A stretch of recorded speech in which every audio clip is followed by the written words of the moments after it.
Hello, I'm Kendra Cook, your host for the DCTV Daily News program out of Dove Creek, Colorado. It's brought to you by the Dolores County Broadcasting Network with support from the Southwest Colorado TV Translator Association, which is the special district association responsible for bringing the area free-to-access TV stations over the air by antenna.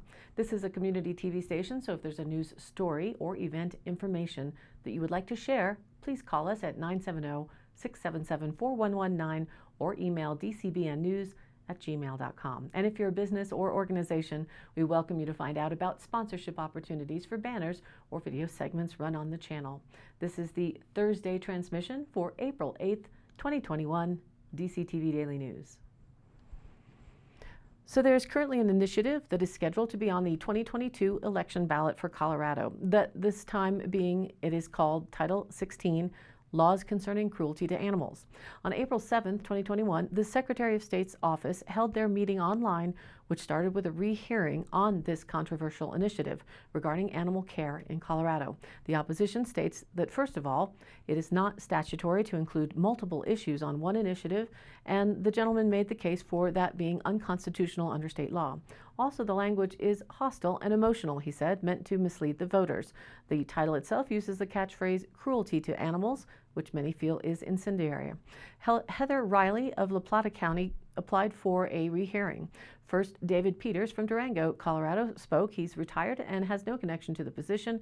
Chairperson of the Republican Party he is, but he expressed his reasons for objections to the way the ballot initiative is being approved. He feels the language is, quote, very deceptive. Penetration of an animal's anus would seem to be terrible, but then understanding what procedures would be illegal, he changed his mind. It would affect all veterinarian services for dog care and horse care as well as cattle. He suggests all language should be scrapped and determine exactly what would be criminalized. It is misleading for the text on the ballot. Marion Tone spoke next, objecting to the single subject rule violation and the text, agreeing with the language needing to be completely revised. The violation of the single subject rule is clear, she said. She's a Bayfield resident with a historically homesteading family and cattle ranger that goes back to many generations. The whole process will be contaminated if allowed to violate and intentionally violate the single subject rule, she said. The goal is not to prevent cruelty to animals, but entirely different. This proposes to change veterinary care for animals into sexual abuse. The title board accepted that sexual abuse can be expanded to good animal care. And this is a bell ringer, a subject in and of itself. Humane animal care is not sexual abuse, she said. The catchphrase is distracting, and turning animal husbandry into animal abuse is wrong. The presumption of criminal behavior is also problematic, a single subject in and of itself. She feels this is an attack on Colorado Veterinarian Practices Act, prohibits practices with criminal effects. It will fatally affect the right to farm, criminal charges for good animal care. Many other aspects are affected, she said, turning animal care into a sexual act. Secondly, this would create a whole new subject of law, making it criminal to harvest fishery livestock and wildlife depending on the age of an animal, an entirely new subject of law. These age requirements are arbitrary and incomplete, she said, with only a few species addressed, but the 1/4 lifespan rule is a whole new area of law never addressed and again unfounded, arbitrary, and capricious. It's going to bring massive amounts of litigation, expecting that for the future, and this is an entirely new area of law, she again expressed. This is subject number 2. She continues, thirdly, she addresses the radical definition of animals from pets to all creatures except humans. This should be subject number 3. The effect on numerous other laws would be enormous. Defining animals to define any non-human creatures has effects on health and safety, federal transportation, and many other areas. This change in the definition of animal is a 3rd subject. And finally, it would override and contradict all existing state and federal laws regarding fisheries. That implicates hundreds of regulations involving fisheries. That's subject number 4, clearly, she indicated. Heather Riley then spoke she is a 4th-generation ag family and her husband a 5th-generation ag family. They're involved in the Cattlemen's Association and support all that has been said. She expressed that the ballot title language violates requirements, starting with the false narrative that animal care is sexual in nature and that the lifespan can be adjusted. It will criminalize well-accepted animal care, radically change cruelty statutes to all animals other than humans, and turn all farmers, hunters, fisheries, and ranchers into criminals. The request is to deny the ballot for this initiative based on all of these concerns and violations. The opposition, or the entities in support of the proposed ballot initiative, had Alex Sage representing them. He expressed objections to the rehearing. He said the title board is requested to deny the motion of this initiative, and it should determine whether or not the title reflects the initiative. He says a lot of these objections were already considered in the first hearing, and the board already addressed them, and that a single proposition can have an effect on more than one section as long as they are related to a central cause or subject. Then they are allowed. He said the scope of the subject is extending the existing cruelty to animals to more animals by simple modifications to the existing language in that section 202. He claims that different subsections are related to the overarching section and don't affect different subjects entirely. They did not provide an argument of precedence today, just a vague claim of court cases, he said, without a thorough analysis. The natural lifespan establishment was a necessary intention on not slaughtering livestock until they are an adult. So that is the connection to slaughtering baby livestock and connecting it to a lifespan. The proposition, as a side note, the proposition wants animals not to be killed until they've reached 25% of their lifespan. So if you decide a cow has a 20-year lifespan, that's a 5-year cow before you can harvest it, or a chicken would be a 2-year chicken before you could harvest it. And that has a lot of people in the agricultural industry concerned about those kind of definitions and how they come about what a lifespan is. This man continues, Mr. Sage says animal husbandry is merely the language used in Section 202 and used in this title, justification given to the original title board. Criminal penalties are not affected as they currently stand. The phrasing is a misunderstood exaggeration to what a sex act with an animal would do. To be clear, he said sexual penetration has precedent in sexual penetration between humans, so that a judge would not misinterpret what a sex act with an animal would include, he said. It would not include any act to care with the animal. It does not make it illegal to have livestock, nor illegal after a certain lifespan has been met to slaughter it. He continued that nothing has changed from the initial hearing. There were several call-ins from audience members' opinions that supported the rehearing and suggested that the proponent of this initiative cannot speak for how a judge would rule on something in the future. The language itself needs to be specific as to not allow for potentially unintended criminalization if in fact this entire proposition is meant just to protect animals. Teresa Conley, who headed the hearing, took final comments, and then the board discussed the findings. As far as I was able to listen to the original hearing, the proposition will remain in place and not be subject to the concerns of it being more than one issue. However, the language of the final proposition was being discussed and changed and modified, and the title language was also being reviewed as of Wednesday. When a final revision is available, we will post it on DCTV online so the citizens can share this and become educated and educate others on the implications or the potential implications of this 2022 ballot initiative well before the vote. And now let's take a look at our local weather. Today, mostly sunny with a high near 64, a bit breezy with a southwest wind at 15 to 20 miles an hour becoming west-northwest. For tonight, mostly cloudy, then gradually becoming clear with a low around 35 degrees, breezy, and a north wind 10 to 20 miles an hour. For Friday, sunny and a high near 58 degrees, north winds 10 to 15 miles an hour with gusts to 30 miles an hour. For Friday night, clear and a low around 33 degrees, north-northwest winds 5 to 15 miles an hour, becoming northeast after midnight, so it might feel quite cool on Friday night. For the weekend, Saturday starts off sunny with a high near 63 degrees, northeast winds 5 to 15 miles an hour, becoming west in the afternoon. Saturday night, clear and a low around 38. For Sunday, sunny and a high near 65 degrees. Sunday night, mostly clear and a low around 35. Into next week, Monday, sunny and a high near 64. Monday night, mostly cloudy and a low around 40. Tuesday, partly sunny with a high near 63. Tuesday night, partly cloudy, a low around 37. Time to do some rain dancing, prayers, or whatever other means of getting rain and moisture into our area. And now, back to our news. The Dove Creek Press reports the weekly local court appearances and information on what to do if you receive a jury duty notice in the mail as a Dolores County resident. There is an upcoming trial with 2 days, Monday, May 17th and Monday, May 24th, being pending for jury selection. They reported that jury trials resumed this week in both districts and county courts in the 22nd Judicial District. that covers Dolores and Montezuma counties.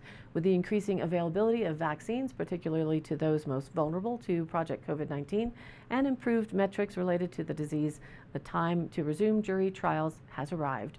Chief Judge Walker has adopted a jury trial plan in consultation with other judges, court staff, attorneys, and others. The plan involves a health screening for arriving participants, including jurors, social distancing, required use of masks, and other appropriate measures to ensure the safety of all participants. There are 2 courthouses within the 22nd Judicial District to which jurors may be summoned. Those with questions about jury service should contact the jury commissioner for each courthouse. The court will continue to use video conferencing for hearings and other court appearances. To attend your jury selection meeting here in Dolores County, it will be held at the Community Center, 403 West 7th Street in Dove Creek. And you are to bring your questionnaire with you, and masks are required.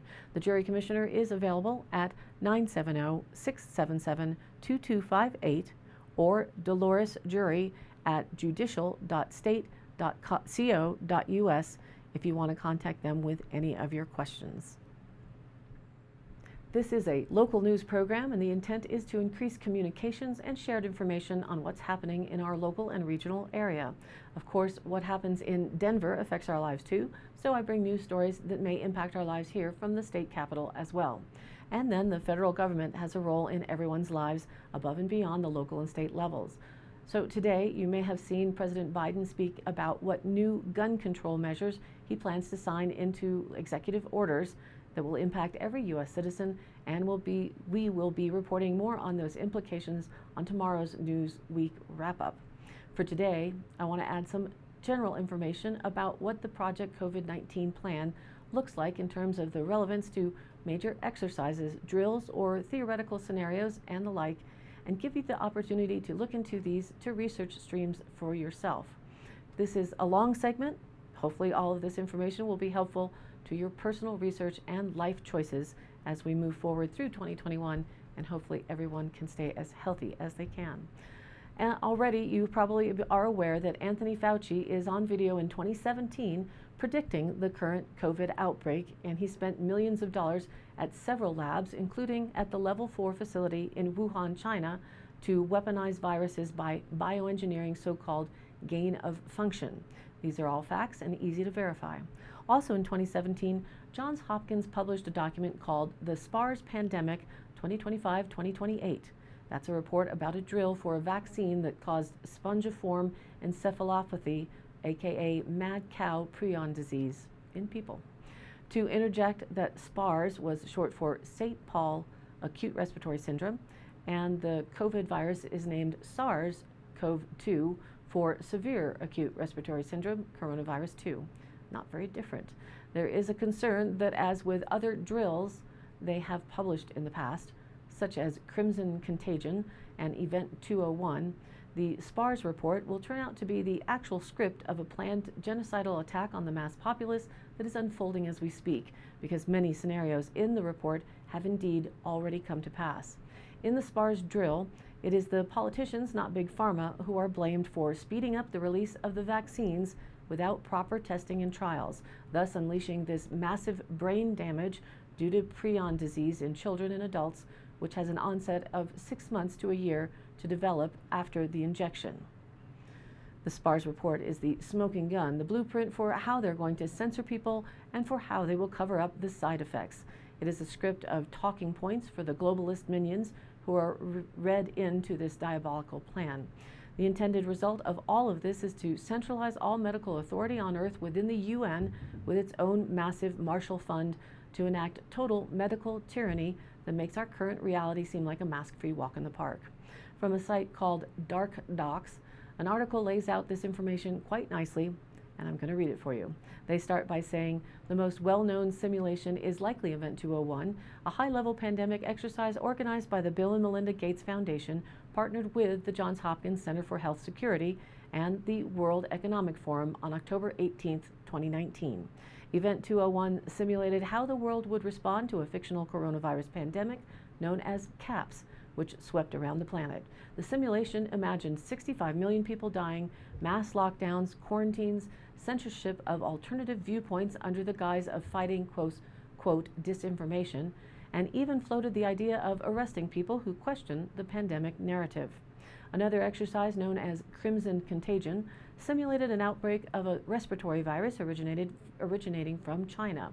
From August 13th to August 16th, 2019, Trump's Department of Health and Human Services, HHS, headed by Alex Azar, partnered with numerous national, state, and local organizations for the exercise.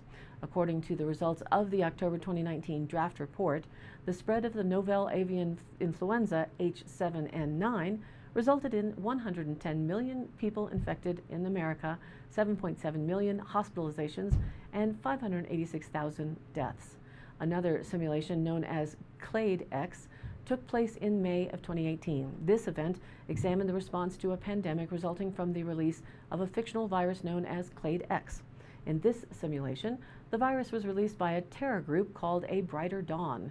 As the outbreak spread through the United States, the participants asked what would be needed if the president issued a federal quarantine, noting that authorities would need to, quote, determine the level of force authorized to maintain quarantine. The CLADE-X exercise also resulted in the federal government nationalizing the healthcare system. A lesser-known exercise involving the Johns Hopkins Center for Health Security took place in 2017. This exercise also involved a coronavirus pandemic sweeping the world between 2025 and 2028. While the exercise has received very little press, the details and findings of the simulation are extremely relevant to Project COVID-19. In October 2017, the Johns Hopkins Center for Health Security released their report, SPARS Pandemic 2025-2028, a futuristic scenario for public health risk communicators. The report is written from the perspective of someone in 2030 who is looking back at a pandemic which swept around the world between 2025 and 28. The document states that the creators identified major socioeconomic, demographic, technological, and environmental trends which they believe are likely to emerge during this period. The two trends they said are likely to influence public health emergencies are, quote, varying degrees of access to information technology and increased fragmentation among populations along social, political, religious, ideological, and cultural lines, end quote. Think about that. The document states, quote, ultimately, a world comprised of isolated and highly fragmented communities with widespread access to information technology, dubbed, quote, the echo chamber, was selected as the future in which the prospective scenario would take place.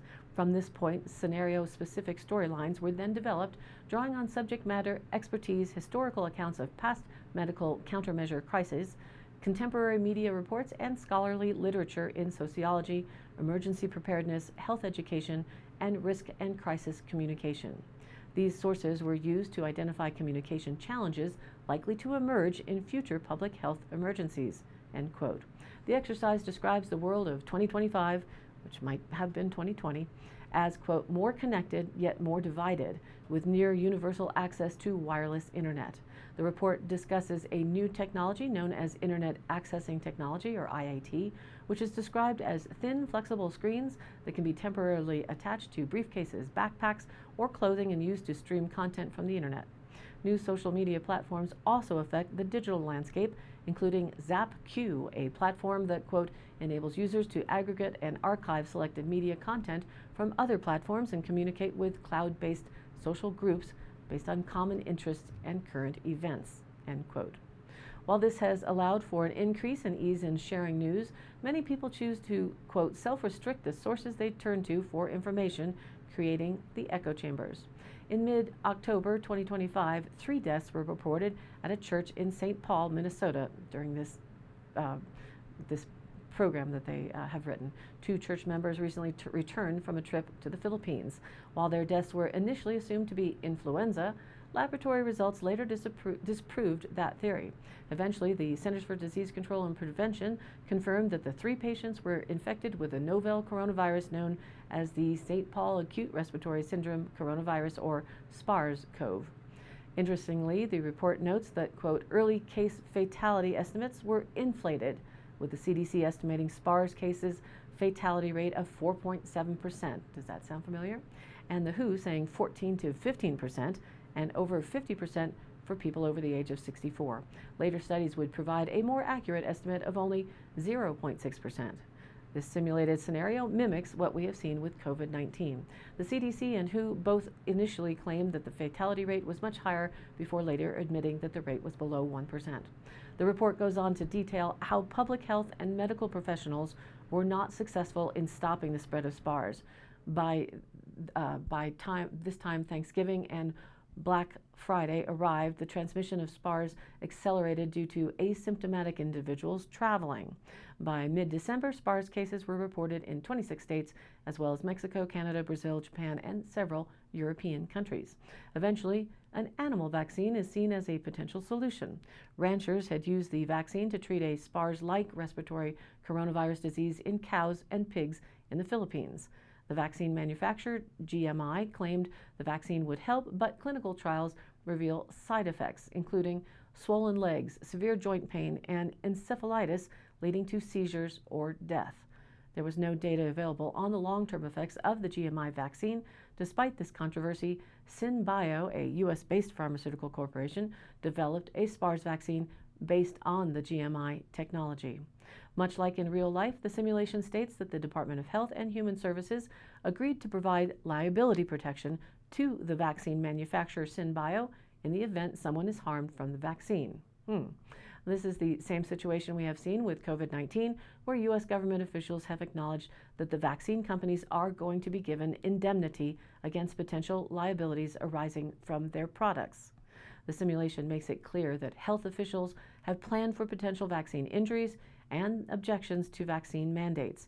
In one section, the report asks, how might federal health authorities respond to critics who propose that liability protection for SPARS vaccine manufacturers jeopardizes individual freedom and well-being? The report goes on to discuss the creation of a therapeutic called Calcivir and how a growing number of individuals begin to challenge the use of pharmaceuticals and vaccines. These individuals, who promoted, quote, natural cures such as garlic and vitamins, were less likely to take Calcivir or seek medical attention for SPARS-like symptoms. Concerns about Calcivir, very close to the current named drug remdesivir, increased in February of 2026 in this simulation, when a viral video shows a 3-year-old boy projectile vomiting after taking a dose of the therapeutic. The clip is shared across the U.S. with hashtags #NoCalcivir and #NaturalsBetter. Social media activists began to use ZapQ groups, I think they're referring to Facebook, to share the video and also place IAT screens on the backs of their jackets and backpacks while looping the video. By the summer, the video is the most shared Zap clip among junior high and high school students. Another telling line from the Center for Health Security report notes that even though SPARS cases had begun to drop off, the, quote, persistent social media buzz around the pandemic ensured that public anxiety remained high, end quote. Again, this mirrors what we are seeing with COVID-19. By May of 2026, the CDC admitted that SPARS was only fatal in 0.6% of cases in the U.S.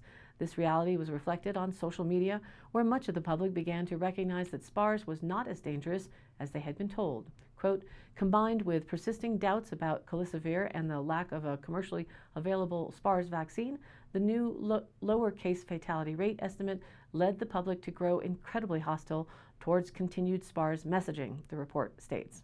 The report details how the CDC, the FDA, and other government agencies worked with, quote, social media experts to develop public health messaging campaigns about SPARS, Calcivir, and the forthcoming vaccine, Coravax. Much like in the Event 201 exercise, the SPARS simulation involved enlisting the help of, quote, well-known scientists, celebrities, and government officials to make videos and give interviews promoting the government messaging campaigns. Sounds familiar? The public did not respond well to the campaigns and instead took to social media to express their disapproval. The mainstream media even began to question the government narrative and the safety of the Coravax. The opposition to the Coravax merged with the growing anti-vaccination movement, which emerged on social media. These groups were made up of Muslims who opposed the vaccine, African Americans who did not trust the government due to fears of experimentation on the black community, like the Tuskegee experiment, and the alternative medicine community and the anti-vax community. These vaccine opponents spread information claiming that Coravax was not properly tested and had unknown side effects. National polls conducted in mid-August of 2026 showed that 68% of U.S. citizens had seen a post or read a comment from someone expressing anti-Coravax sentiments. in this project. Even the Japanese government rejected the CoroVax, leading to viral video clips of Japanese news conferences. And in response to the CoroVax opposition, the U.S. government began working with social media and search companies to target advertisements to individuals searching for anti-vaccination websites. The CDC also began mining data from public social media sources for positive stories that they could promote via social media.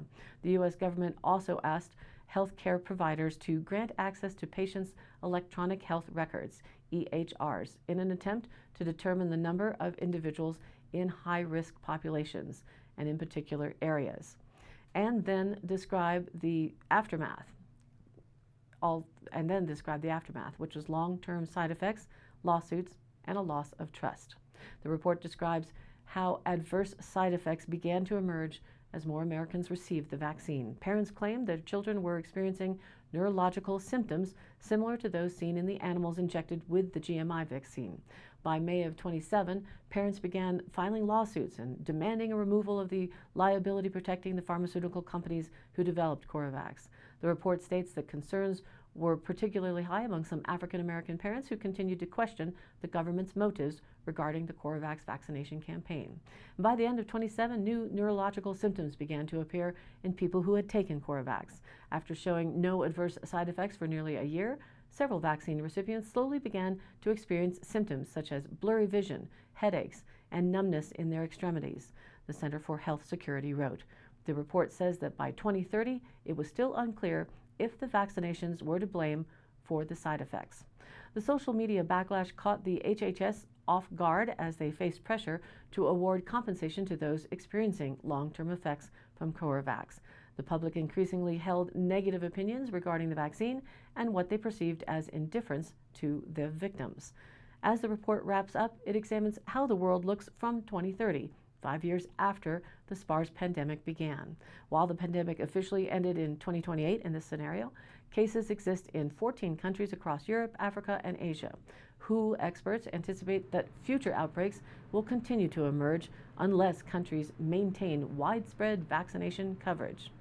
And as the public finally goes back to, quote, normal life, they begin to focus their frustrations on politicians and agency representatives who they blame for exaggerating the severity of the event.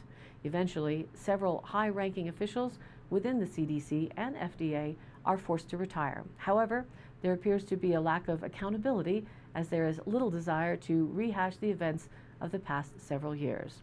Of course, the simulation states that, quote, conspiracy theories also proliferated across social media, suggesting that the virus had been purposely created and introduced to the population by drug companies, or that it had escaped from a government lab secretly testing bioweapons.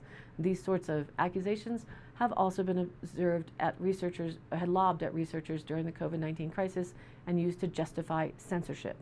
While the, quote, echo chamber exercise is as a fictional scenario, it is important to understand what the researchers at the Johns Hopkins Center for Health Security have observed.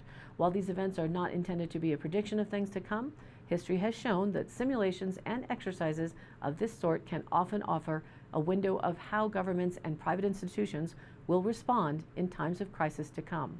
You can find that document in full online at centerforhealthsecurity.org. And today's High Canyon Country happenings. This Sunday, April 11th, starting at 7 a.m. is the Dove Creek Volunteer Firemen's Pancake Breakfast. So don't be alarmed by the alarms when they go off. Hopefully no fires, but it is a 3-alarm delicious breakfast buffet to fundraise for the volunteer fire department. They usually serve until they are out, but don't wait long. There's seating inside the firehouse at long tables, or you can donate and take a box to go or bring it back to a loved one. May I strongly suggest the local pork sausage if you like sausage. They put a lot of effort into this breakfast as well as protecting our community. So get out there and support them. They are still taking donations for the fireworks display on July 4th. And to catch this program online, visit our Facebook page, which is DCTV Daily News, or also online on YouTube. Both you can follow or subscribe to easily and join in on the conversation. This is your local community TV station, so if you have something you'd like to share, contact us. The email is dcbnnews@gmail.com or call 970-677-4119. Thanks for tuning in to DCTV Daily News. And if you like the program, please do follow and like us on Facebook and share it with your friends and family. This has been a production of DCTV. For the DCTV Daily News program out of Dove Creek, Colorado, USA, I'm Kendra Cook. Be well and keep thinking for yourself.